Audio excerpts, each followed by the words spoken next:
Hello po, ito na naman si Rosie na mag-share sa inyo ng tungkol sa pagtagpi o pag may magagawa pa ba kapag butas yung pantalon o short. Meron po, katulad po ng sinabi ko sa live ko kahapon, ito po yung pantalon na may pin-repair na po akong itatapal sa ilalim. So, papakita ko po ngayon kung paano po ito tatahiin yung buong paligid ng may butas. So, mula po dun sa butas ay mag-adjust lang po tayo ng 1 inch sa pinakapaligid niya para po ma-secure na mabuti at hindi na po ito magkaroon pa ng busbos. Kaya yan, sa buong paligid po, tahi lang tayo ng paikot hanggang sa lumiit yung area ng tatahiin natin.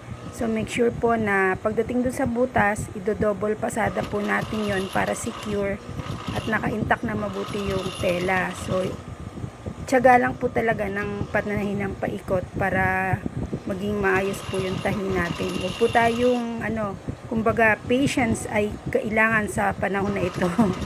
Kaya yan po. So, 'di ba? Tiyaga lang talaga hanggang sa ma-secure na ng mabuti yung butas niya. Kaya sa mga susunod kong mga reels, sabaybayan niyo po ako at yan po, patuloy po ako magtuturo sa inyo ng libre. O yan na yung pinakaharap. Ito naman yung pinakalikod. So, done na po. Salamat!